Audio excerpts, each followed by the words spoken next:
With the United States entering the war with Israel, this entire conflict has taken a whole new dimension, and countries are treading very cautiously with their statements that have come after US struck Iran. Let's first look at these statements, which are very crucial to understand, coming from various countries across the spectrum, across the globe, and each one of them has a message which is coming out through these statements.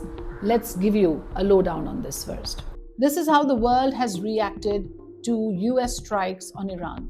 Statement from Turkish Foreign Ministry reads, Turkey is deeply concerned about the possible consequences of US attack on Iran's nuclear facilities, which risks escalating the conflict to a global level.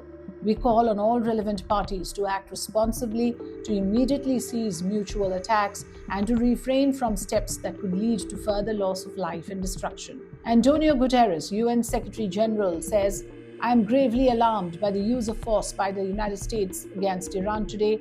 This is a dangerous escalation in a region already on the edge and a direct threat to international peace and security. UK Prime Minister says Iran's nuclear program is a grave threat to international security. Iran can never be allowed to develop a nuclear weapon, and the US has taken action to alleviate that threat. The Hamas says the US aggression against Iran is a dangerous escalation, blind obedience to the occupier's agenda, and a clear violation of international law.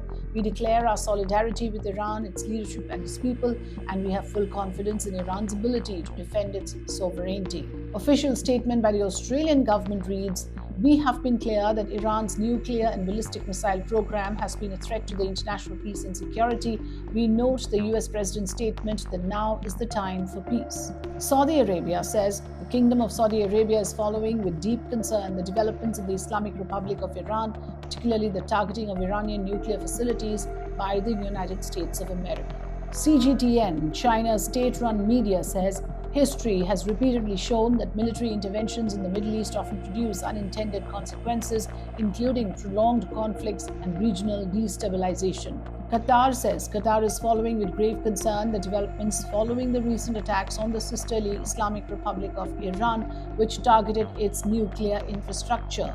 Germany released a statement saying that German Prime Minister Friedrich Merz reiterated his call for Iran to immediately begin negotiations with the United States and Israel to find a diplomatic solution to the conflict. Mexico says the ministry urgently calls for diplomatic dialogue for peace between the parties involved in the Middle East conflict.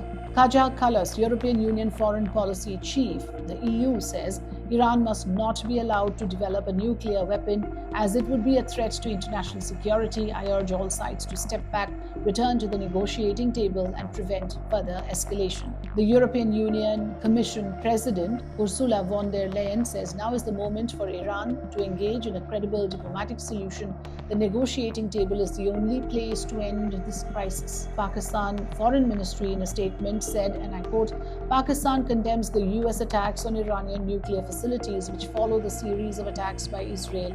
We are gravely concerned at the possible further escalation of tensions in the region. Italy, in a statement released, said, now we hope that after this attack, which caused massive damage to nuclear weapons production and posed a threat to the entire region, a de-escalation can begin and Iran can sit down at the negotiating table. Shigeru Ishiba, Japanese Prime Minister, says it is crucial that there can be a quick de-escalation of the conflict.